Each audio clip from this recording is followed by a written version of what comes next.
can absolutely tell you that happened because, well, that this person told me that it did anyway.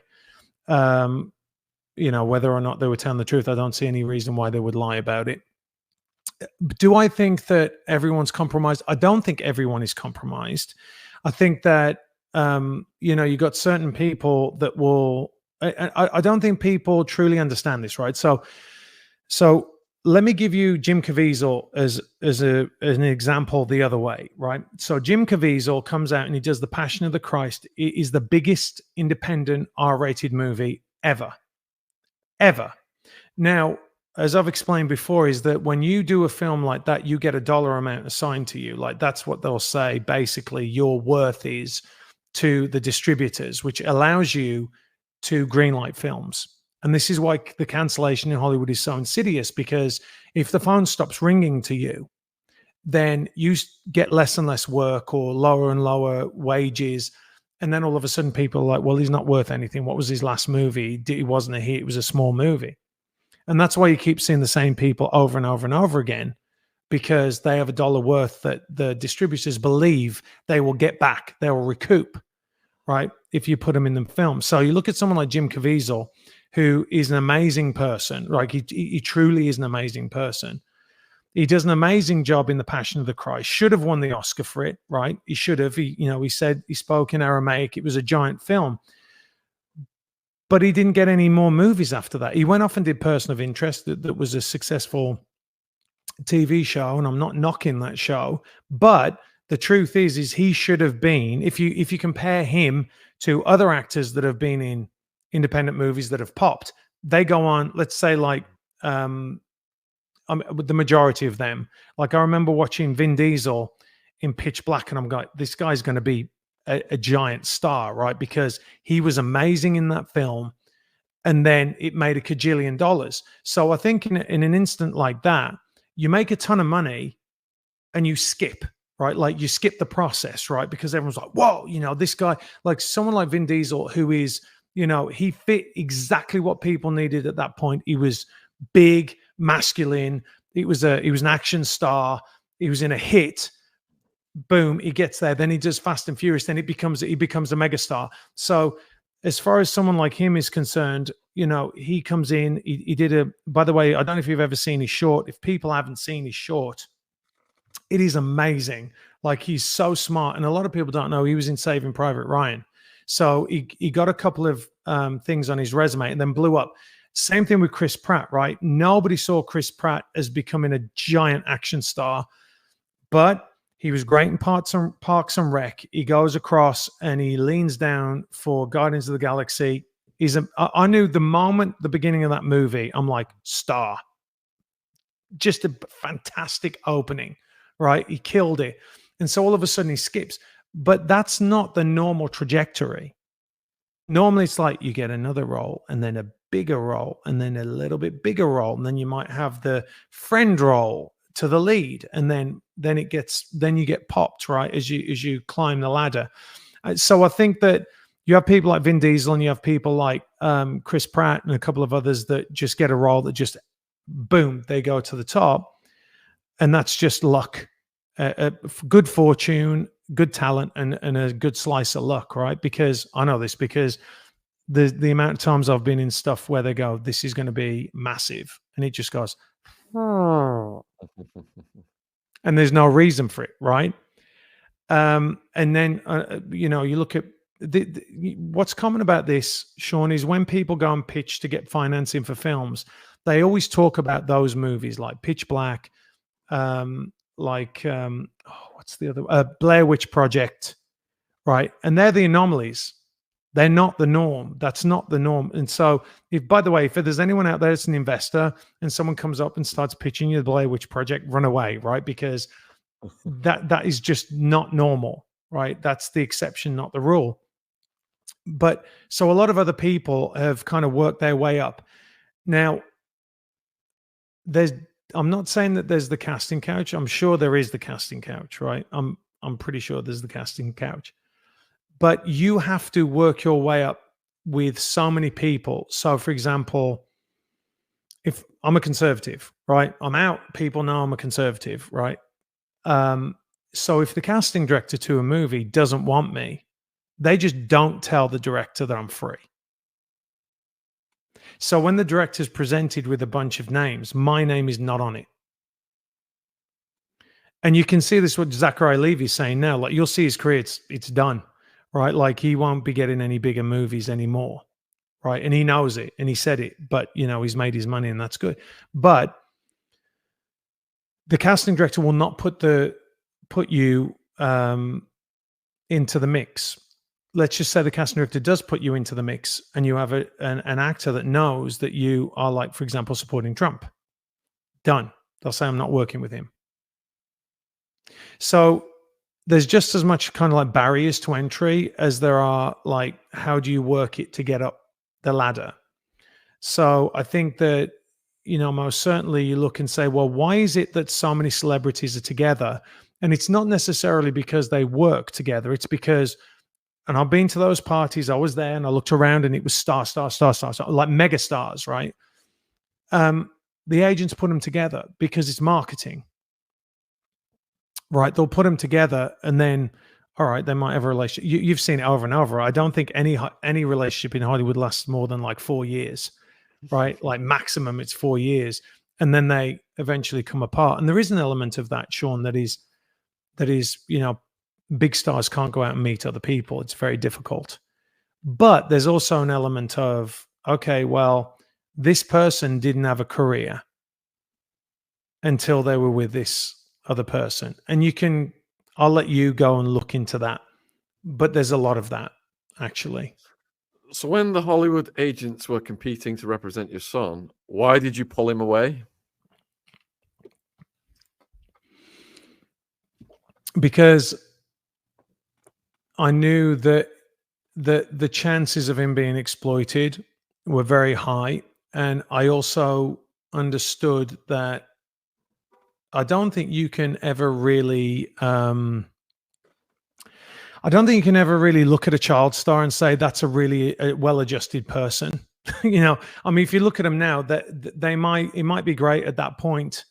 And you're talking, I mean, it's very, very difficult when you have fame early and the pressure on people is just immense. I mean, you look at it like someone like Michael Jackson, right? Michael Jackson had his shirt. I remember reading this, right? He had his shirt ripped off him when he was 6 years old.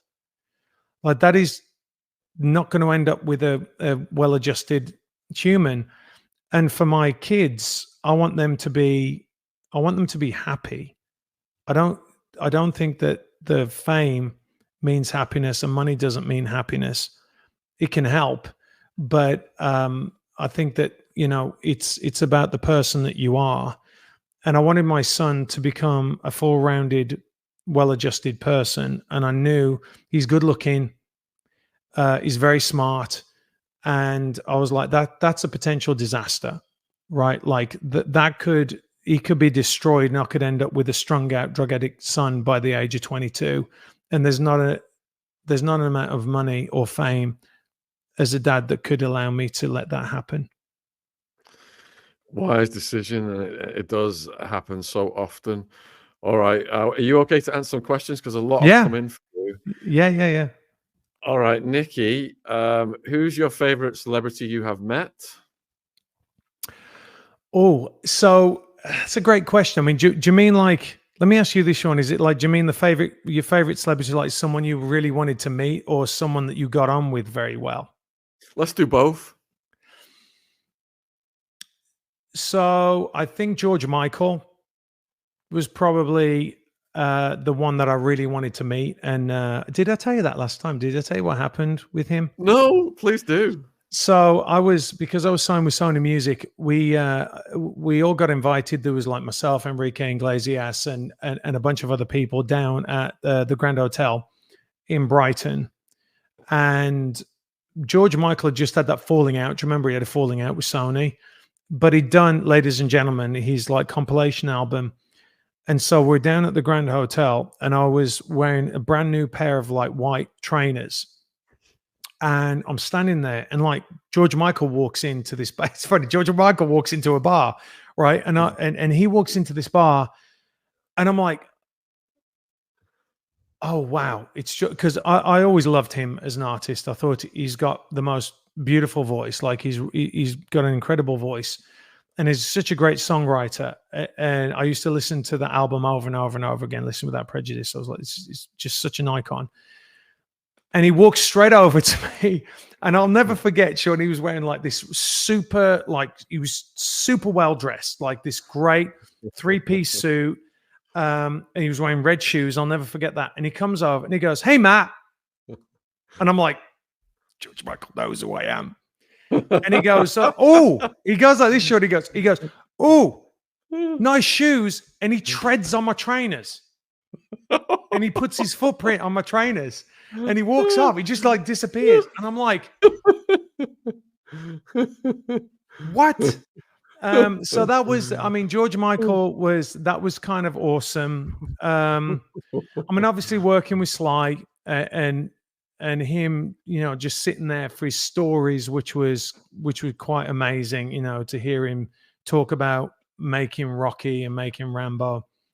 But also, it's got to be the OG. It's got to be Michael Caine, I think, because he was so humble, and he was the first kind of big actor that I worked with, and he was just an absolute gentleman from start to finish. So I think that as like a kindred spirit, I think Michael Caine was really amazing. I'll tell you one thing I did do one day, which is kind of funny. So I went to one of these parties I'm talking about, like it was a pre-Oscar party. And I'm there, and I'm looking around, and everybody's there, dude. Like everybody's there, and I'm like, I'm here, right? Like this is it. I'm in the inner circle, right, of the A-listers. And so I started having a few drinks, right, because it's all a little bit surreal. Like I'm from West Bromwich, right? Like, and I'm there, and Madonna's there, and like, you know, and so I'd had a few. And so I walk into this house, this giant house in Beverly Hills, and I walk into the library, and I just sit down, and because I've always told myself, like, take a minute and just look around and take the moment in, right? Like, just remember it, because I've had so many moments in my life where I've just kind of gone poof and gone through it. So I sit down on this giant big bean bag. They call them love sacks. I don't know if they have them over in the UK. It's this giant love sack, and I sit down in there, and the room's like going like this, right? And I'm like, this is unbelievable. Like, you know, that person's over there, and that person's over there, and I feel this like next to me in the next beanbag. There's another beanbag, and this woman goes, "How you doing?" And I'm like, "I'm good." And we start having just a very nice conversation. She had a few as well. And I'm like, you know, it was one of those moments where I'm like, okay, I need to use a little boy's room. And I said, "Anyway, it's really nice to meet you." And she goes, "Really nice to meet you." Just like absolute super sweet. And it was Renee Zellweger. and it was just like, okay, all right, Bridget Jones. And then I went off, staggered off to have a pee somewhere. And so anyway, I had a lot of those moments. I've had a lot of those kind of crazy moments. So. Next question is from Nico. How do you get out of Hollywood without being taken out? And I would like to add to that, not necessarily ending you, but like destroying your reputation or some kind of, you know, retribution. Well, they have. So, Hollywood was kind of like, it's like a death by 1,000 cuts, right? Because you'll say, like, I don't want to do this role, I don't want to do that role, or, you know, and all of a sudden, for me, it was the Huffington Post article that came out in 2010 that really, like, kind of nailed me. They just I went to raise some money. You can go and look at it if you want. I won't get into it, but that was the beginning of them kind of going, well, hang on a minute, you know, he's not in the gang. And even though there's nothing in that article that suggests anything about my political persuasion, I wasn't really political back then. They certainly do not tolerate Republicans or anyone who's remotely conservative or anyone wants to like go against the agenda. And so what happens is, you start, you might not get called in on jobs. So your amount of work goes in. So your agent's like, what's going on? And your manager might go, this article, what's this article? And then they kind of get like pressured from other people. You represent that guy. And then that's it. And so I'm like, all right, well, I don't want to be a part of a group that treat other people like that. Right. So I don't care. I'm out. And so I'm still doing, I still like did Reacher, and I did a movie that came out earlier on this year.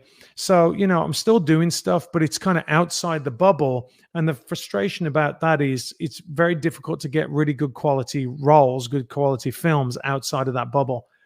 Although now most people have switched off to Hollywood and they don't want to see anything anyway.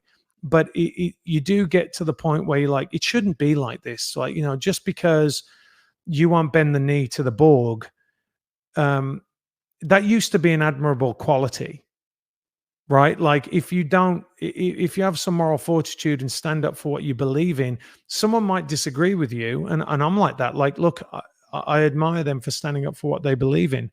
It certainly wouldn't preclude me from hiring them for a job. But that's the way Hollywood is. And now you saw it with Gina Carano. You've seen it with, Zachary Levi. Other people are coming out and they're like, listen. And then you also see the way that so many people speak about, shall I say, non-Democrats. They are really vicious. I don't understand that. So I'm all right with being out of it. Next question is from Georgie. Black Hawk Down. Loved the movie. Did Matthew get to work with SEAL Team Red, and has he met Michael Jaco? On Black Hawk Down, I actually worked with, on that particular movie, there was a guy. None of the SEALs were there. There's a little bit of trivia on this. Actually, there were 3 SEALs that were involved in that operation, and the Navy didn't give them permission to use Navy SEALs in Black Hawk Down. So that's why there are no SEALs. But I worked with Delta Force on that. There was a guy, I'm brain farting on his name right now. Lee Van Arsdale, who was a Delta guy. A lot of the Rangers that were in that in Mogadishu went on to be in Delta Force. So outside of that, I've trained with them. I've trained with 2 of my very good friends. I think it's actually in SEAL Team 6. I think that's what he's referencing. Red Team is, you have different teams within SEAL Team 6, and SEAL Team 6 is kind of like the elite group of the Navy SEALs, right? So, you have all the different named SEAL teams like 1, 2, 3. But SEAL Team 6 isn't just a regular number, right? For those that don't know, they are the elite. They're chosen from all the other SEAL team groups. And I have worked with a couple of guys. My friend Craig Sawyer, it was in SEAL Team 6. And another one of my friends called Tiny was in SEAL Team 6, was actually best friends with Rob O'Neill. So I've more worked with the Army. Like I said, I've worked with the Delta guys. I've worked with Army Rangers. And in recent years, I've worked quite a bit with Green Berets. And when you're in California, you work a lot with the SEAL teams because obviously the proximity from Coronado to LA. So you get a lot of guys up there. So I've worked with a lot of regular SEALs. But my training's mainly been with Army guys. Question from Queenie Morris. Matthew, what role did you want to play but didn't get due to not playing the game? I can't really say that there's a role that I wanted to get that because I wasn't playing the game, but the role that I would have loved to have had, and it wasn't because of any other thing, but they were going through, you can look it up actually, that the process was such a disaster. There's a great video on YouTube about it. I did test for Superman. And that was something that I would love to have done back in the day. I also met with Danny Boyle on 28 Days Later, but I wasn't skinny enough on that as well. But I did meet with him on that, and that was when I was very early coming into Hollywood. And I would love to have done either of those roles. I mean, obviously Superman would have been great, but I think that they got the right guy for it later. I mean, that was the pre-Brandon Routh one. So I went in and met with Brett Ratner for that, and then it all fell apart. And then they did the Brandon Routh one, which was a disaster, and then they got the right guy in Henry Cavill. Nikki wants to know if you could have a superpower, which one would it be? Flight. Right. Papa Chubby, did it take the Hollywood experience for you to realize you were political, or was there a defining moment or time previous? That is an amazing question. That's a really amazing question. I think that the thing that really spurned me into understanding that I was more political. I think initially it was when I worked on Black Hawk Down. I worked with the Army Rangers, and they just loved the country so much, and I didn't know why America was so great. So after I worked with the Army Rangers, I went back and started looking into American history, reading about the founding fathers, what happened. Great book on George Washington, and then on Thomas Jefferson. And so I'm a real a big reader, right? So I read a lot, and I think that the election with Barack Obama was the thing that kind of switched me onto American politics, because just to get into it a little bit, Sean, if you don't mind, if you want me to talk about it. All right. So the fact that I was coming back to my faith, and Barack Obama went to a church with Reverend Wright, and Reverend Wright was a Black liberation theologist. And Black liberation theology, for anyone who doesn't know, is a Marxist. It was set up as a Marxist thing to break the back of the Catholic Church in South America by doing something what they call is collective salvation, which means, Sean, that if I'm a Christian, then you've got to do what you can't put my salvation at risk, right? So I've got to force you to be a good person, for me to be able to get to heaven. And that is what that's basically the crux of what Black liberation theology is.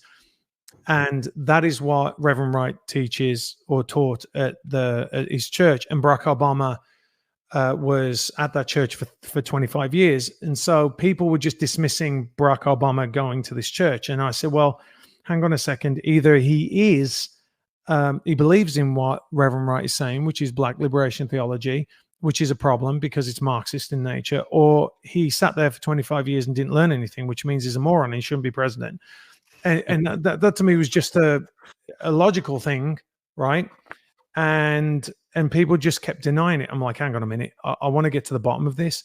So again, I started reading, and that was the kind of the crux of me starting going down that route, just because I felt that you couldn't ask a question about Obama and you got yelled down. And I wasn't political then at all, but I was just like, hang on a second, this doesn't make I'm a very logical person. It didn't make sense logically. A lot of people asking if you came across Scientology in Hollywood. I did. You know what? Very funny. I can tell you, I had two experiences with Scientology where they did, I don't know if they still do, but they had a place down in Santa Monica. They had a place in, would they have in Glendale? I'm not entirely sure, but I'm trying to remember now whether it was Glendale or. But anyway, I was in line once at Six Flags, and this couple started talking to me, and they were Scientologists, and they were trying to like get me to go to their place or whatever it is to go and have the hold the things and whatever. And then I got asked twice. It's all within a space of like 2 weeks. And my girlfriend at the time had an experience with Scientology, and it freaked her out. Like, she was like, you don't understand. Like, they know what you're doing. And I'm like, no, they don't. But on 3rd Street Promenade in Santa Monica, there's a Scientology center, and I got targeted twice by them. And but I never got involved. Now, I did actually. This person is going to remain nameless, but they're very, very good friends of mine. They came up to me and they were like, hey, have you ever thought of Scientology? And I'm like, no, dude, I'm Catholic. And they were like, oh, yeah, you can be Catholic and you can be a Scientologist. I was like, no, you can't. And they were like, oh, yeah, you can. I was like, maybe they tell you that, but I'm telling you as a Catholic, you can't. And then they got very bent out of shape about it. And then years later, this person came back to me, and I'm very good friends with them now. And they said, thank you so much for saying that, because you standing up to me in that instance made me go and read about it. and I'm out. So, it's just sometimes you just got to stand up for what you know is right. So I did, but they didn't get me. I didn't do the handy things, those like, whatever they are. They didn't get me. So two of the most famous people involved with Scientology are Tom Cruise and John Travolta. Did you ever come across them? No, I know someone who knows John very well, said he's one of the most amazing people you'll ever meet. Very, very sweet, very kind. I also know that I don't know anyone who has a bad word to say about Tom Cruise, to be honest. I mean, they say that I know someone who worked with him and they turned up to work one day and he's there and he's making the coffee. And I'm like, what? He's like, yeah, he was like, and they were like, Tom, you got to come to work. And he was like, oh, hold on, what do you want? Do you want a double espresso? So, I mean, for whatever weirdness is with the Scientology, and it's kind of crazy, I haven't heard a bad thing about either of those guys. I can honestly say that. And I know that Tom Cruise like works his ass off. And look, I love Top Gun and I'm a big believer in just, if you're going to do your thing, do your thing. I don't try and push people into believing what I believe. So, whatever, you can carry on as long as it's not like infringing on other people, whatever. Next question. Are you still acting? If not, what makes you happy now? I am still acting. I mean, I did, like I said, I did a movie that came out earlier on this year. I'm writing a lot because the stuff I get is just so bad. Like, it's just poor and I don't want to do it. Like, I think I told you this last time, I got a script and they were like, okay, there's a script, it's shot. I won't say where it is. I don't want to expose it, what the production is. And it was like, and are you okay with nudity and gay sex? I was like, no, I'm not. I don't want to be nude and I don't want to be having gay sex with a man on screen. I just don't want to do that. And so I'm like, you know what? All right, I'm going to start writing my own stuff. The first script I ever wrote, I sold. The second one I made into a movie, which is I Am That Man, that people can watch on YouTube. And that's got like 5.4 million views. And third one went up the flagpole and nearly got greenlit by one of the biggest production companies in the world. So I'm working on something right now. I want to like help bring back sanity to films and just make just good films that people want to watch and movies that young people that are coming up can be in, where they don't have to compromise themselves. Just good stories. So this one's actually, believe it or not, Sean, it's a romantic comedy. And it's a lot of fun. When was the last like romantic comedy that people would go see that was just fun? And so I'm writing that. You're going to come in and be do you want a cameo in it? I'm telling you, do you want to come and have a cameo in it? A non-woke cameo. A non-woke cameo. It's just involves gay sex, Sean, and nudity. It's okay. Your fans want it. They want it. Just honestly, I'll put you in it. If you want to come and do a cameo in the movie when it gets greenlit, I'll call you up and I'll have you in it. There you go. You've said it on a live. We're going to hold you to it, my friend. I promise you, I'll be the shot caller. So there you go. They're asking which Rambo. What was your role? I was in the fourth Rambo. What do you mean, which Rambo? The third ones were like in the 80s. I'm not that old. This was the one in. See, the problem with that movie was it was originally called John Rambo, and then they called it Rambo, and so it's not called like First Blood Part 4, right? Rambo. So it's just Rambo. So it's the fourth one. Most people think that it is the second best in the in the series. I tend to agree with them. I love the first one, and I play a role. I play the sniper, Schoolboy, in that. So there you go. All right. Next question is: have you seen Yellowstone? Yes, I have. Yeah, I love it. I love it. I think it's terrific. Yeah. I think it's absolutely great. I think the acting is great. Cole Hauser, who's a friend of mine, is, for all intents and purposes, a terrific human being. So I know that. But yeah, it's a great show. Just masterful writing. Yeah, I love it. All right. We'll just, are you all right? It just goes to 1/2 and we'll get through the rest of the questions. Yeah. Okay, so that's 5 more minutes, folks. Get your final questions in. Claire, Matthew, following and standing by your convictions in your craft, which part of your life was affected the most in a positive way, according to you?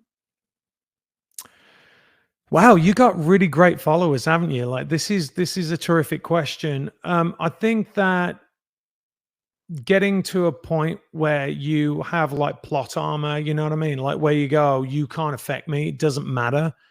I think that my life, what has really enriched me, I think from standing up, from standing up and saying it, is when you get like the one message where someone says, I was going to quit, but because I saw you doing that, I didn't, and I'm really thankful of it.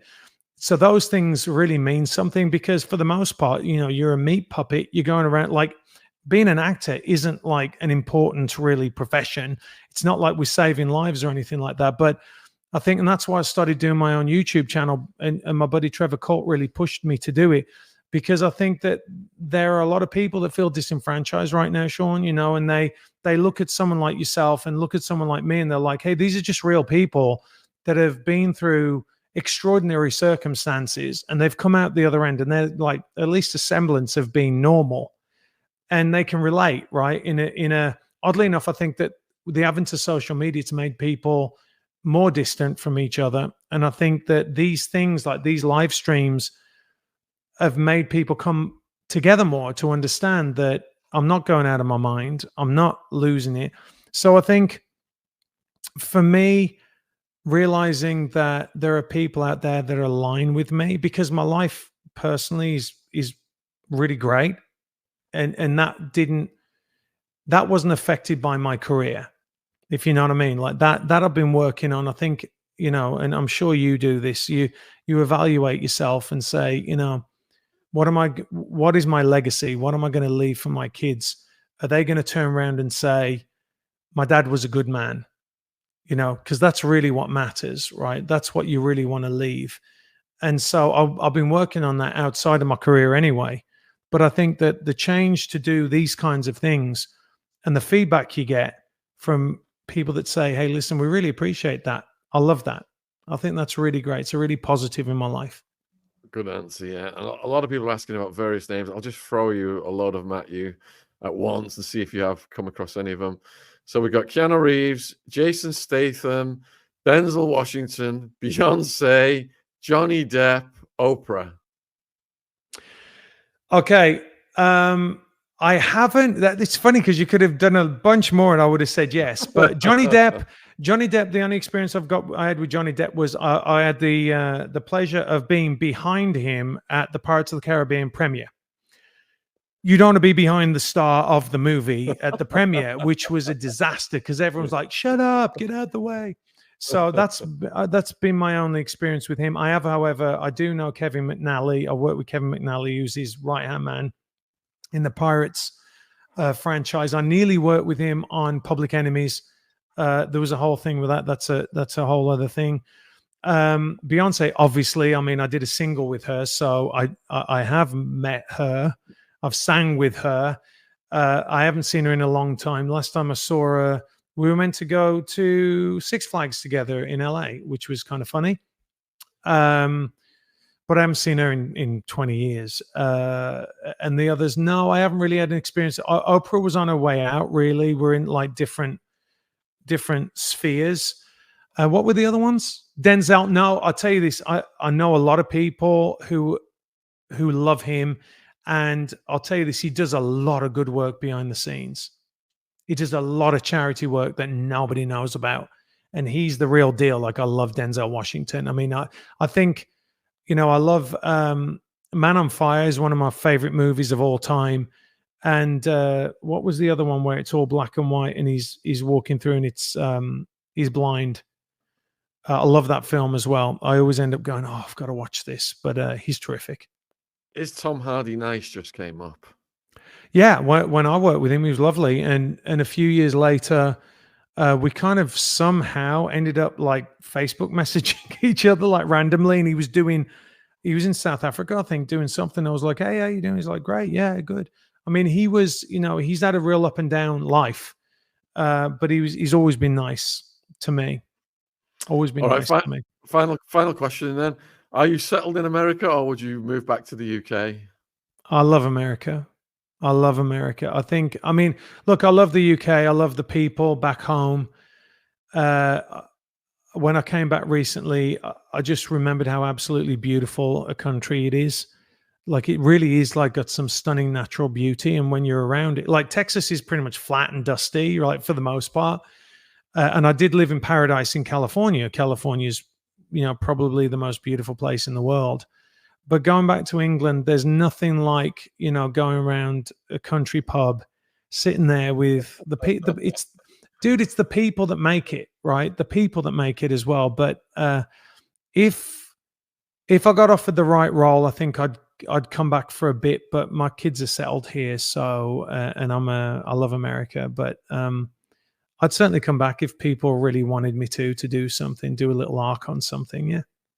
Oh, lovely question to end it on. I'm going to put your links in the description box now. Is there anything you'd like to say in conclusion to the viewers? I'm just really grateful for over the years people supporting my career. I think that you look back, as you end up being an old fart, right, Sean? You look back and you're like, this has been kind of quite a ride, and I just want to show in a era where actors treat their fans and viewers with contempt. I'm just really, really grateful that people bothered to watch me when I was in Coronation Street, that it went out and bought tickets to my films. I'm just very, very grateful for everyone's support over the years.